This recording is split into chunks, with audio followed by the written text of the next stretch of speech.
Անկեղծ ես տրամադրություն չունեմ խոսալու, եզակի դեպքերից մեկն է երևի կյանքի։ 8 ամիս շարունակ ես նույն թեման խոսում ենք, հիմա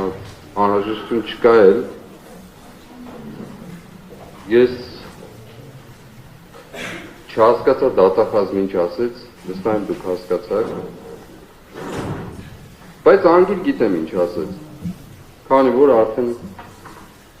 ընթացքը շարունակվում է։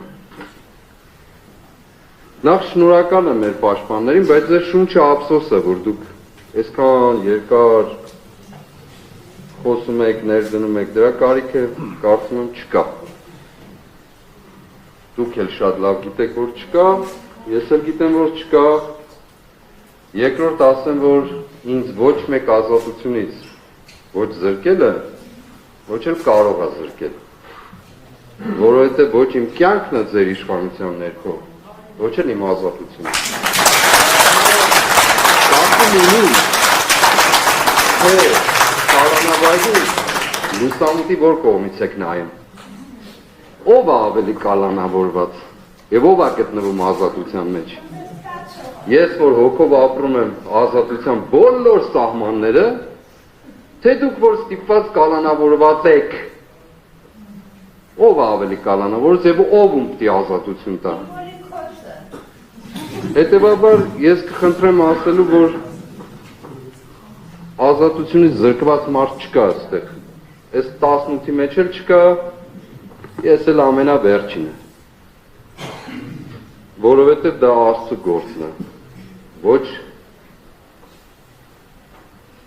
մեղադրողների, դատախազների, որոնց նաև մխիթար գոշը երբեմն ամբաստանողները համարում, ոչ դատավորների, ոչ էլ ինչ-որ կենթանական ծագումով իշխանավորների։ Ոչ մեկ, բացարձակ։ Ինձ իմ ծնողներն են տվել ազատություն, Աստծո շնորհված, ես իմ ժամանակի ու տարածության վրա էլ իշխանություն ունեմ ու ազատություն ունեմ, այնպես որ թողով որ Աղնազատը նա մտածի, թե ում ձեռքին է ինքը կալանավոր։ Եվ ինչով է կալանավոր, փողով, պաշտոնով, տուն պահելու ցանկությամբ, վախերով, հեռաձայներով, մեկ շաբաթվա դատական հանգամանքների փոփոխությամբ պայմանավորված ինչ-որ լուծումներով և այսպես շարունակ։ Ով կարող է ինձ կալանավորել, ես չեմ կարող պատկերացնել, մենակ երևի գերեզմանը, այն էլ Առաքելն ասում է, որ ուր է գերեզման քո հաղթանակը, ուր է մահ քո խայթոցը, էդ էլ չի կարող։ Հետևաբար, ինչ եմ ուզում ես ասել, բայց իրապես տրամադրություն չունեի խոսել, բայց ինչ եմ ուզում ասել։ Երեք Ռուբեն Վարդանյանին 20 տարի բանտարկեցին կամ դատավճիռ կայացրեցին։ Դրանից նախորդող ժամանակաշրջանում մեր Արցախի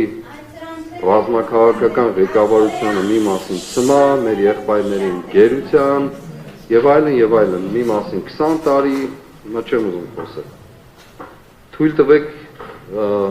ասել, որ ես ամաչում եմ, որ այստեղ կանգնած ինչ-որ կալանքի հարց լուծենք, երբ որ իմ եղբայրները, ում հետ ես հաց ու աղ եմ բաժանել, ընդ որում ես դավաճաններն էլ իրանց հետ։ Հիմա այնտեղ տառապում են, ես այստեղ ինչ-որ կալանքի մասն եմ խոսում, մեղադրող ինչ-որ կալանքի մասն եմ խոսում, որի հիմքը չունի։ Պատվարժան դատարան, դուք էլ երևի ինչ-որ կալանքի մասն եք խոսում, չգիտեմ ում։ Եվ իմիջայլոց ասեն, առի գիտություն ասեն, այդ պատվական մարդկանց այս ժամանակահատվածում բազում մարդիկ են թե գրել տարբեր միջոցներով, իմ պաշտպանների միջոցով, թե իրենց աջակցությունը հայտնել հազարավորներ,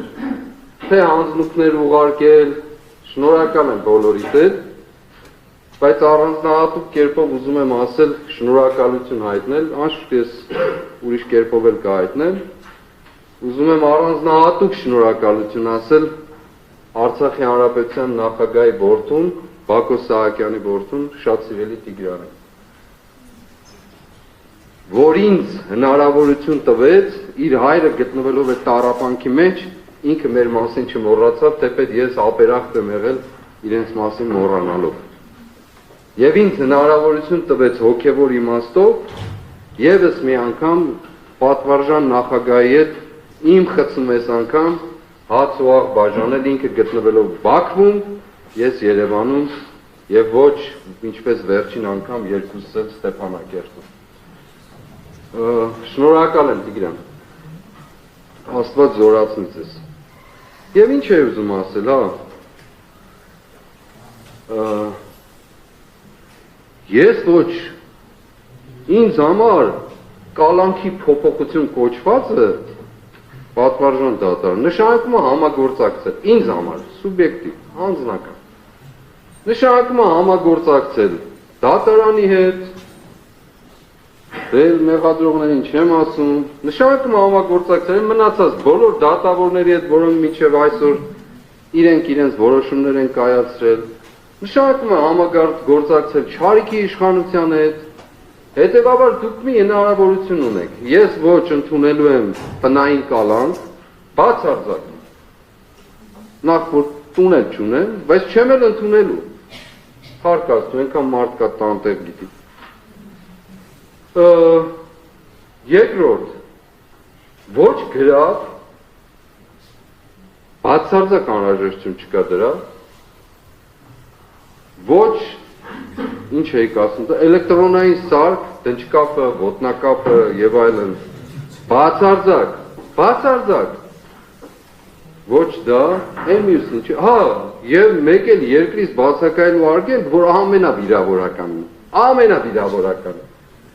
ուրիշ բան չեմ ասում, բացարձակ, դրանցից ոչ մեկն էլ, ոչ էլ մտածեք փոփոխելու մասին անկեղծ, այսինքն չեք էլ մտածել, բայց մի էլ մտածեք, եթե հանկարծ մի պահ կլինի։ Միակ տարբերակն է, եթե այստեղից ազատ կգնանք, որտեղ որ կգնանք։ Եթե ոչ, դա էլ ազատություն չի, նորից եմ ասում։ Դա պարզապես պայմանների, այսպես կոչված փոփոխությունը։ Եվ այո, ուզում եմ խոսքս ամփոփել, պակաս ման թողեցի, չեմ կարծում։ Ուզում եմ խոսքս ամփոփել վերստին, փառք Աստծուց բոլոր օրերի ու ժամերի համար, փառք Աստծո, որ լիքը մարդ նորից վերստին ապրում է, այդ խանդավառության տեսիլքով, մեր, ինչպես ասել են, կալանքի բանտարկության գինը թող լինի Հայաստանի Հանրապետության, մեր երկրի, մեր ժողովրդի ազատագրությունը։ Թող դա լինի։ Եվ ուզում եմ ամփոփել ինքնուրույն սիրելի Եսայի Մարգարեի խոսքերով, ես խորհուրդ կտամ, որ կարդաք, մեղադրողներն են, պատվարժան դատարան դուք էլ, ժողովուրդ ջան, բոլորդ էլ, շատ լավ բան է, ամեն մեկի հայելին է, ինչպես որ օրեր առաջ մեկը դոժ հեռուստացույցով հայտարարեց ինչ-որ բաների մասին, ինձ թվաց իրենց տանը հայելի կար, երևի նայել է, որոշել է, որ այդպես պիտի լինի։ Ուրեմն Տերը ինձ օգնական է եղել, եւ դրա համար էլ ամոթ ոչ զգացել եմ, ոչ էլ կզգամ։ Եվ իմ երեսը կարծր քարի պես եմ դարձրել, եւ գիտեմ, որ չեմ էլ ամաչելու, քանի որ մոտ է նա, ով արդարացնելու է ինձ, ով է նա, որ դատելու է ինձ,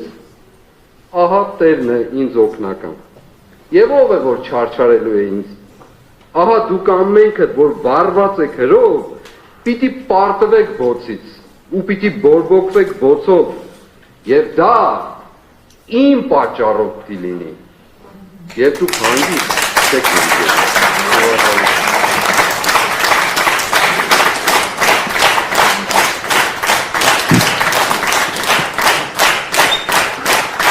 Հարգարժան դատարան,